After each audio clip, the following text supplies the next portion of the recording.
It started with a scream. Not loud, not panicked. Just a quick, sharp note that faded too fast. Elias Maddox never heard it, but Naomi did. She was 10 years old the last time she saw the sky. It was 1999. Summer. A camping trip along the Arizona-Colorado border. Naomi had been wearing a red jacket too big for her, gripping a stick she had carved into a sword. Her older brother Elias was supposed to be watching her, but like most older brothers, he'd gotten distracted by a rustling noise, a lizard, a shortcut trail. And Naomi wandered. She wasn't afraid. She liked being alone. She liked the stillness of the desert, the sun-baked rocks, the way the heat made the air dance. But as she followed a narrow path between two ridges, something changed. The wind stopped. The birds fell silent. The air cooled, not cold, but quiet, like something big was holding its breath. That's when she saw it. A wall of stone that didn't belong, flat, perfect, not shaped by nature but carved, by hands, by tools, by something older than memory. Right in the side of the rock face, there were markings etched into it, symbols, spirals, triangles, and in the center, a door. It didn't look like wood or metal. It looked like a slab of stone that had been cut away and fitted back in, flush with the surface. Naomi wasn't stupid. She knew what danger felt like. But this didn't feel dangerous. It felt like an invitation. A low humming filled her ears. Not from the air, from inside her, like her heartbeat was vibrating in a new frequency. Her hands felt warm. Her legs moved on their own. She reached out. Her fingers brushed the surface of the door. And it opened. No sound, no grinding, just a slide, smooth as silk. Behind it, blackness. No cave, no tunnel, just black. Like stepping into a painted void. And then, the voices began. Faint, familiar. Naomi. Naomi, come inside. We've been waiting for you. She turned to run. She really did, but something caught her. Not hands, not claws, not even fear. It was recognition. The voice sounded like her mother, then her teacher, then Elias, then herself, calling from inside. The first step was the hardest, but she took it, and the door slid shut behind her. At first there was only darkness. She couldn't breathe. Then, she could. Her lungs filled, her heart slowed, and her eyes adjusted. She wasn't in a cave. She was in a hallway. White walls, smooth floor, lights overhead, like a hospital or a school. But not hers. Too clean, too bright. No signs, no exits. Just a hallway with doors lining both sides. All closed, all numbered. She walked forward. The numbers were strange, handwritten, flickering like they were drawn in ink and shadow. Room 1. Room 6. Room 19. Room 66. She tried opening one. Locked. Another. Also locked. But from behind room 3 she heard laughter. Childish. Giggling. And then her own voice whispering, "Do you want to play?" She stepped back. Nope. No thank you. But the hallway didn't let her leave. Every time she turned, the door she entered from was gone. Just more hallway. Endless. Twisting. Time passed, but she didn't feel tired. She didn't feel hungry. She didn't feel alive. But she wasn't dead either. Just stuck. Days. Weeks. Years. She stopped keeping track. Sometimes the hallway changed. It became the school hallway from home. Then the one from her dreams. Then a road in the desert with no end. Sometimes she saw her family. In windows. In reflections. Elias would walk past, older each time, not seeing her. She'd scream. Bang on the glass. He never looked. And then, one day, she saw something else. The chapel, creaking in the wind, a single candle burning in the window, a bell swinging with no one to ring it. And a door, not the one she entered through, a new door, carved with the same symbols. She walked through it. Dust Vale, but not the town Elias would one day see. This was older, more skeletal, a memory of Dust Vale before it was ever lived in.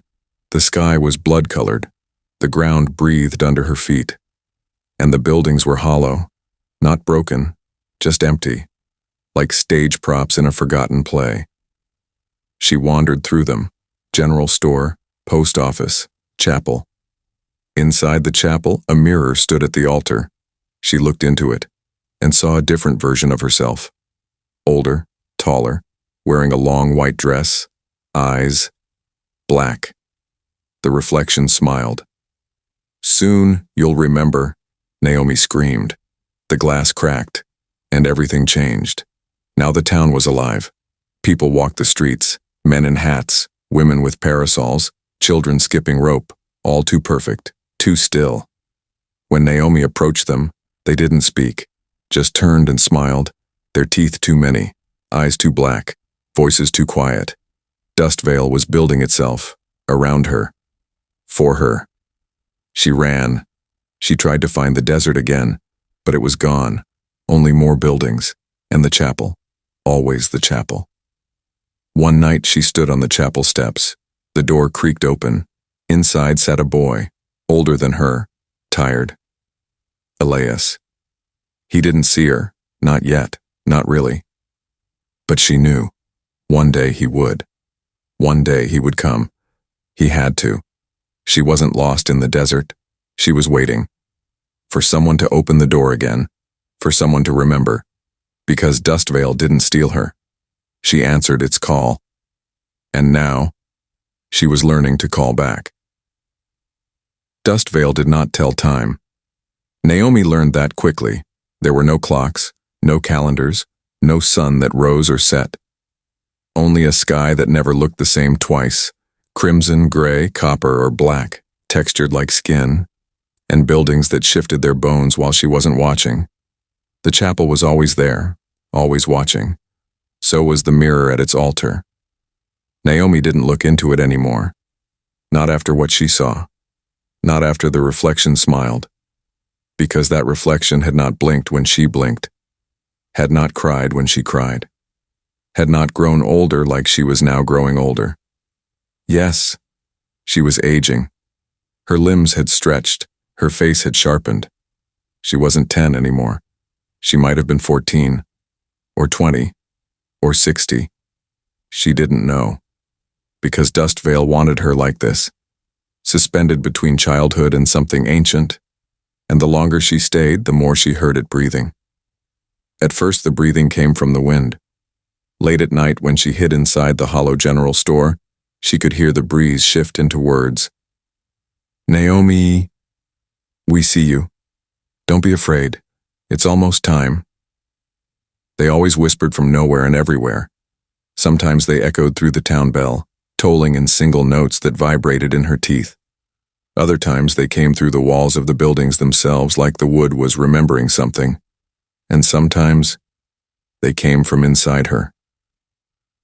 Whispers in her head that didn't feel like thoughts. Memories of things she hadn't done yet. Of lives she hadn't lived. She dreamt of being a preacher's daughter in 1876. Then a schoolteacher in 1912. A barmaid in 1939. Each life ended the same way. The door, the mirror, the smile. One morning, if it could be called that, Naomi found herself standing outside room 19 again. The hallway was back. The one she thought she'd escaped. The sterile, flickering corridor with the numbered doors. Room 19's knob was cold. She hadn't dared enter it before, but now it was open, just slightly, enough to invite. She stepped inside, and the world changed. She was in a house now, familiar. Her old house, the one she'd lived in as a child, the living room with the green rug, the smell of peanut butter and crayons, the ticking wall clock. And on the couch, a girl, 10 years old, in a red jacket too big for her. She was watching cartoons, legs swinging, a stuffed rabbit by her side. Naomi froze. The girl turned and looked at her. Same face, same hair, same eyes, but not entirely. Because the eyes were flat, reflective, mirror eyes. You took too long, the girl said softly. Naomi shook her head. What is this? Why am I here? The girl stood. You forgot me. You let me rot in here while you got to live. Naomi backed away. No. I've been stuck too. We're the same. The girl's face didn't change. Her eyes shimmered like polished glass. No, I waited, and you left. She stepped closer, and with each step, her voice multiplied, echoing like a chorus of children trapped behind a mirror. You got older. You forgot our voice. You made us alone. The living room peeled away. The couch vanished. The walls dissolved. And Naomi was back in Dustvale. Only now. Something was wrong. Her reflection followed her. It began slowly. A glint in windows that shouldn't reflect. A shimmer in puddles that had no water. A shadow that mimicked her wrong. Smiling when she frowned, blinking too late. Then one night, inside the chapel, Naomi walked past the altar mirror and saw herself inside it, permanently, like it had trapped her. Her reflection stood there, unmoving, staring out. It pressed a hand to the glass. Naomi's hand moved on its own to match it. We are ready, the reflection said, and the glass cracked, just once, then healed. From that night on, Dustvale changed. It stopped shifting randomly. It began building toward her. The buildings aligned in perfect symmetry. The chapel grew taller. The sky darkened. And people, not real ones, but reflections of them, began to appear. At first they were memories. Her mother making pancakes, Elias calling her name on the hiking trail, her teacher reading Coraline aloud in class, but their mouths didn't move. Their eyes shimmered. And when Naomi tried to speak to them, they simply smiled, wide and glassy, and said in unison, She's learning. She's almost ready. Ready for what? She didn't know. The answer came in the form of a visitor. One night, the chapel bell rang. Loud, sudden. Naomi rushed to the door, and outside stood a boy, dusty, older, holding a camera. Elias. He didn't see her, but she saw him. He walked the town like a ghost who didn't know he was dead. He called out her name once, hoarse, unsure, and then walked on. Naomi stood in the shadows, frozen. Something inside her ached. Her real voice, the child Naomi, screamed inside her to run out, to call his name, to tell him to get out, while he still could. But her feet didn't move, because the mirror inside her moved first, and it whispered, Wait. She followed Elias for hours, watching him stumble through town, drawn into the same loop she'd once known.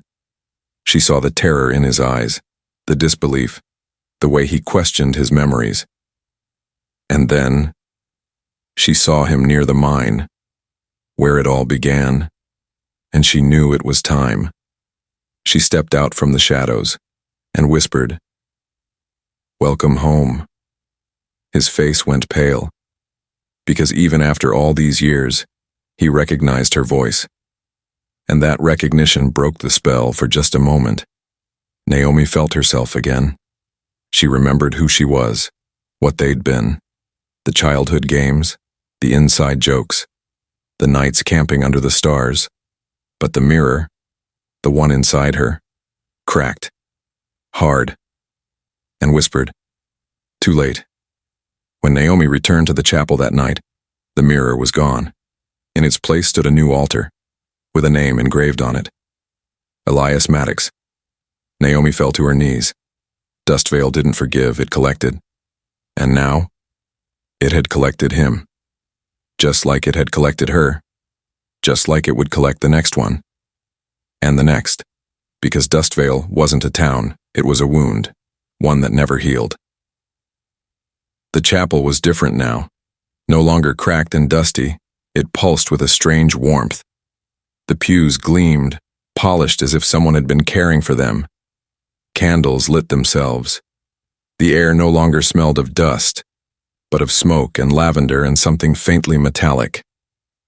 Naomi stood before the altar where the mirror once was. Now in its place, a bowl, a shallow stone basin filled with black liquid that shimmered like oil. When she looked into it, it didn't reflect her face. It showed others. A girl brushing her hair in a motel bathroom, a man sitting in his car crying, a teenager stealing money from his mother's purse. Every one of them unaware they were being watched. She reached out. The surface of the black liquid rippled, just a touch, and she felt it again, the pull, the humming inside her skull, the voice that had followed her since the door first opened. You are the key. You are the witness. You are the door now. Naomi fell back. Her breath caught in her throat. The words didn't come from her. They never had. They came through her. Dustvale was not a town anymore. It was a machine, and she was part of it now. She spent days, or what passed for days, learning the new layout of Dustvale. The town had grown. Where once there were 5 or 6 buildings, now there were dozens. A schoolhouse, a clock tower, a hotel with peeling wallpaper. Every structure was familiar yet wrong, like places Naomi had seen before in dreams or distant memories. But they were empty. No people. Only rooms filled with glass, shelves of jars, cabinets of mirrors, bottles and bowls and wind chimes made of translucent fragments. And each one moved. Naomi walked through the hotel and heard a soft tink-tink sound. She followed it to a hallway lined with broken mirrors. Each shard floated midair, spinning slowly. As she passed, they showed memories, but not hers. Someone else's. A woman giving birth screaming, a man drowning in a lake, a child hiding under a bed holding their breath. Naomi's chest tightened. These weren't visions, they were offerings. That night, the chapel bell rang, 3 times. Each chime sent a cold pressure through Naomi's bones. She walked outside and saw them, the townsfolk. Not real, but glass-like silhouettes, faceless figures each carrying a candle. They lined the street silently. In the center of Dustvale, a circle had been carved into the ground. A pit, a hollowed-out ritual space with steps leading down into the dirt. Naomi followed them. No one spoke, but she understood. She had to go alone. She descended into the pit. At the bottom, a stone pedestal. And sitting on it, a mirror mask. It shimmered, silver, featureless except for black lines where the eyes and mouth should be. Behind her, the whisper returned. Put it on. Naomi picked up the mask. It was ice cold. She raised it to her face, and the world vanished. When she opened her eyes again, she stood inside a memory, not hers, Elias's. She saw him in a hallway, walking with his camera. She saw his hands shake. She heard him mutter her name. She tried to speak. He couldn't hear her. But he felt her. He paused, looked over his shoulder, then walked faster. Another memory. Naomi watched Elias as a child, crying in his bedroom. Their parents were yelling downstairs. Then another. Elias on a hiking trail looking for her. Then another. Elias in an apartment watching a news clip about disappearing towns. Naomi screamed. The mask wouldn't come off. Each memory hit her like a wave of heat and static. It burned. It burned. And then silence. Darkness. Naomi stood in the void again, mask in hand, her knees weak. The voice spoke. You see now. You carry them all. You must choose. In the center of the pit, 3 mirrors rose from the ground, each one tall as a man, smooth, glowing faintly. Naomi walked to the first. It showed Elias, trapped in Dustvale, camera dangling, eyes half closed.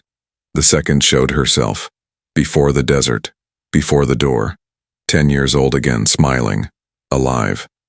The third showed nothing, just blackness, a blank slate. One mirror to preserve, the voice said. One to erase. One to become. Naomi felt the tears before she realized she was crying. Dust Veil wasn't punishing her. It was preparing her. Not to leave, but to replace someone, to take a role, to choose the next sacrifice. Because the town needed a witness, and someone else had to take her place. She stepped forward, toward the first mirror. Elias. Her fingers brushed the glass. "If I choose him," she whispered, "he'll forget. He'll go back." The glass shimmered. Elias standing in a subway, blinking like he'd just woken up, smiling, living, the second mirror, herself. "If I choose me, I undo it all." But the mirror flickered. That version of her, the real little girl, slowly cracked, piece by piece like glass under stress. Too late, too far gone. The third mirror still showed nothing. Naomi stepped in front of it. Suddenly it filled with light. She saw her reflection now, older, paler, hollow-eyed, wearing the mirror mask, a woman who had become a part of Dust Veil, a gate for others, the final link in the chain, the one who opens the door and closes it behind you. "You know what must be done," said the voice.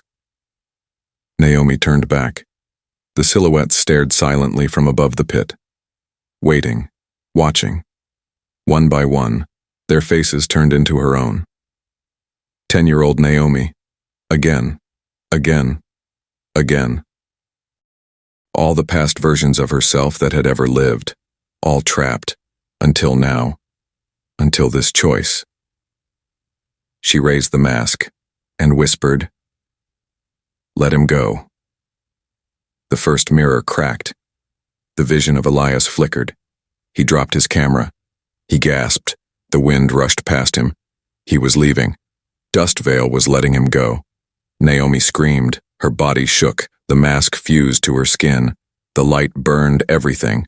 And then, she was alone, standing in the chapel, candles gone out, dust on the floor, her hands, now glass, her body, now hollow, her voice, no longer hers, the mask, permanent, and above the altar, a new carving.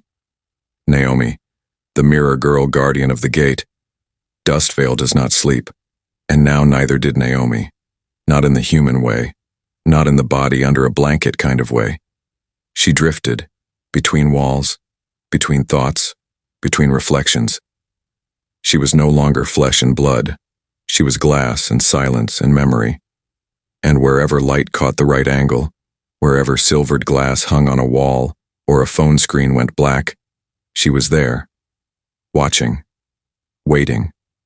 Not because she wanted to, but because that was the deal, that was the role. The mask had no mouth, but she could still whisper, and her whisper could travel across light and metal. Miles away, in a small motel near the Nevada border, a woman named Lauren stopped brushing her hair. She stared at the mirror. There was a smudge, not dust, not fingerprint. It looked like breath. She wiped it. It came back. This time a faint outline of a hand. Then a whisper. "Do you remember me?" Lauren backed away. She hadn't spoken those words since she was 12. Since the day she and her brother wandered off the trail in Colorado, and she'd watched someone disappear behind a rock wall that never should have been there. That girl in the red jacket, the one she never told anyone about, the one who turned and looked at her before. Fading. Lauren turned off the lights. The mirror still glowed. At a truck stop off I-25, a man named Victor was washing his face. He glanced up. And behind him, not beside him, not physically in the room, stood a tall figure in the mirror. Pale face, hollow eyes, a long crack down the center of her cheek. Victor turned, fists raised. No one there. He looked back. Gone. But scrawled across the steamed glass was a word he hadn't heard in decades. Dust Veil. Victor dropped the towel. The mirror cracked. And somewhere behind the clouds, Naomi whispered, "He's next." You see? Naomi had become more than a ghost. more than a memory. She was a function, an echo that bounced between human guilt and abandoned places, between what we try to forget and what refuses to let go. And Dustvale had grown hungry. It wasn't just a town anymore. It had become a network, a living memory system, like a haunted server that fed on those who once knew sorrow, guilt, or the uncanny pull of something they never quite understood. The desert wasn't the only way in anymore. Sometimes people didn't need to walk into Dustvale. Dustvale could walk into them.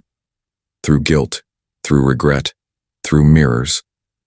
Naomi began to feel it, the pull of new minds, new doors opening, a child drawing her face in crayon without knowing why, a woman humming Naomi's childhood lullaby in her sleep, a tourist dreaming of a red jacket lying in the desert. Each time someone remembered, Dustvale bloomed again, like mold in forgotten places, and Naomi felt her soul shatter just a little more, because every time Dustvale spread, she faded. There was no Naomi anymore, only fragments.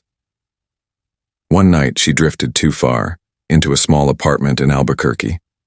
A boy, about 17, sat alone, playing guitar in front of his bedroom mirror.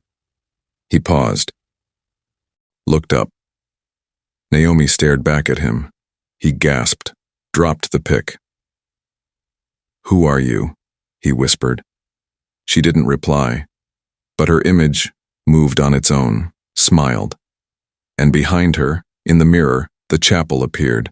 The boy reached for the glass, and when his fingers touched it, he vanished. From his bed. From the world. A week later, he was found wandering Route 66, dazed, whispering something about candles and bell towers. He had drawn the Dustvale map from memory, one that no GPS could ever replicate. Naomi couldn't stop it anymore. Every new reflection was a crack in the dam. Every time someone saw her, she was pulled deeper into them.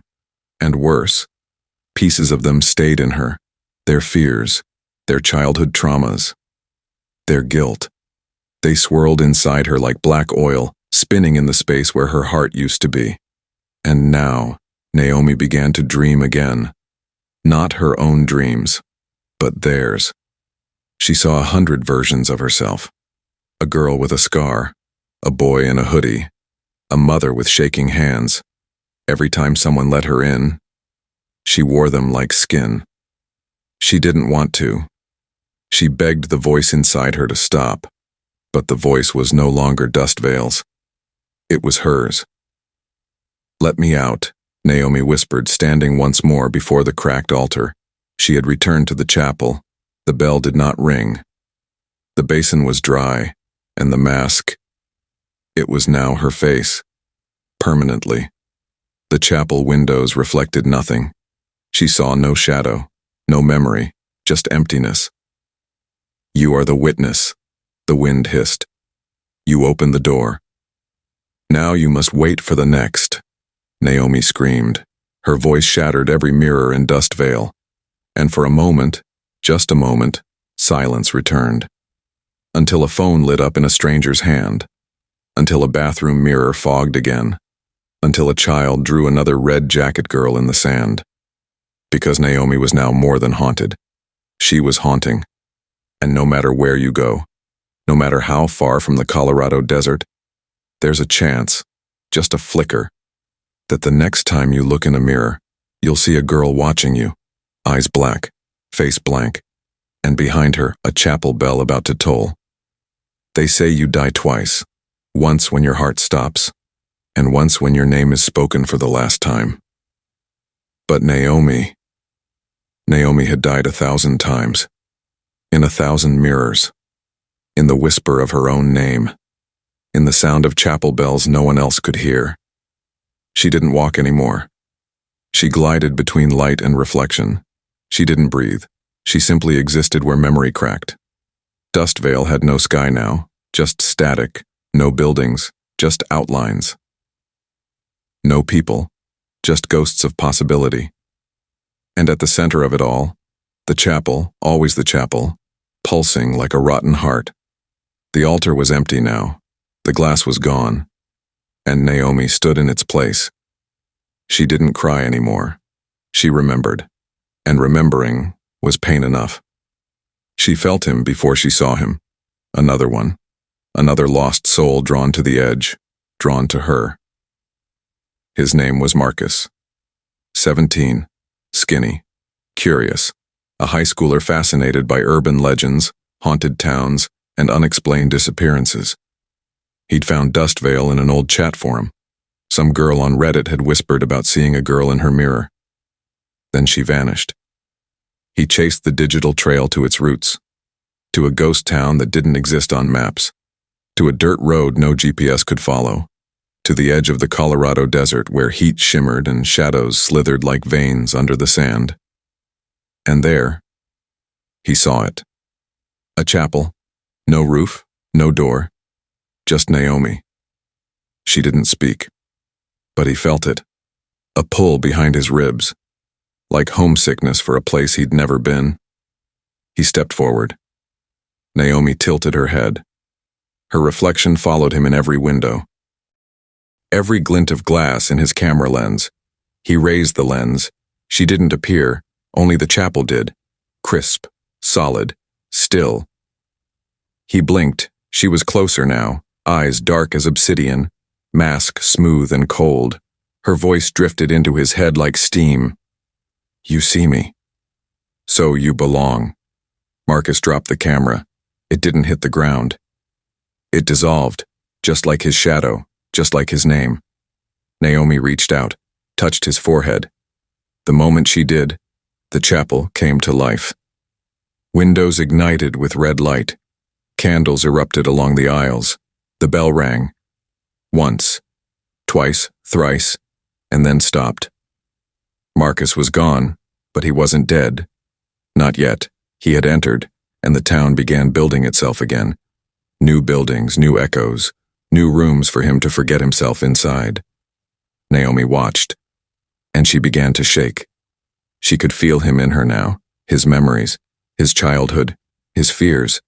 She could feel how much he missed his mother, how he never knew his father, how he used to cry after watching scary movies, but still needed to watch them again.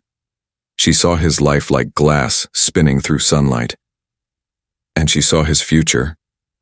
If she let Dust Veil take him, she saw his face aging in this place, his memories draining, his mind becoming fog.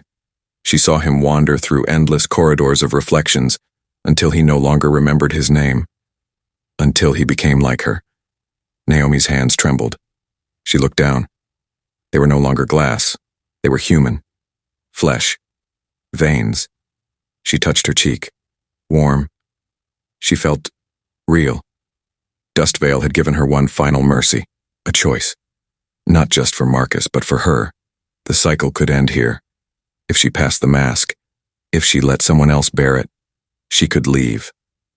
Be reborn in the world, start over, be a girl again, with a brother, a childhood, a life. But it would cost Marcus everything, and he didn't even know it. She walked into the chapel. Marcus was already inside, touching the altar, staring at the empty bowl. He turned, saw her, Naomi, no longer faceless. Her eyes wide, tearful, no mask, no voice in her head, just her, the little girl in the red jacket, but older, wiser, so tired. Where am I? Marcus asked. She opened her mouth, tried to say, You're still safe, you can still leave. But no sound came. Instead, the chapel lit up again. The mask reappeared on the altar. The mirror behind it rippled. The voice returned. It is time. Choose. Naomi looked at Marcus. Then the mask. Then her reflection. It smiled, but not cruelly. Just sadly. As if even the mask knew this wasn't what Naomi wanted. She stepped forward, lifted the mask. It hummed in her hand. It offered her the way out. A second chance. To be free. To live again. She turned to Marcus. He watched, eyes wide, innocent, unknowing. Will you take it? She whispered. He hesitated, nodded. Yes. Her fingers trembled. Then, she pulled the mask back and placed it over her own face. One last time. The chapel screamed. Light poured from the floor. The windows shattered inward. The walls shook. And Naomi, not the mask, not the town, Naomi herself, began to crack like glass under pressure. But she didn't fall. She stood. She watched Marcus collapse in the pews unconscious, and she whispered, "Not him. Never again." Dustvale resisted, but Naomi had learned it. She had become it, and now she rejected it. The building shattered, the reflections fizzled out, the sky peeled away, revealing stars. Real stars. And the chapel, the heart of it all, crumbled in silence. When Marcus woke up, he was back in the desert. The chapel gone. The camera beside him. He remembered Naomi's face, but he would never find it again. No record, no proof, no town, no trail, just wind. And one last sound, a faint chime, the bell of a chapel that no longer existed. Naomi was gone, or so the world thought. But sometimes when you stand too long in front of a mirror, if the light hits just right, you might see a flicker. Not evil, not hollow, just a girl watching, not to haunt, but to protect, because the girl who became the door also became the key that locked it, forever. Thank you for joining Naomi's haunting, emotional, and surreal journey.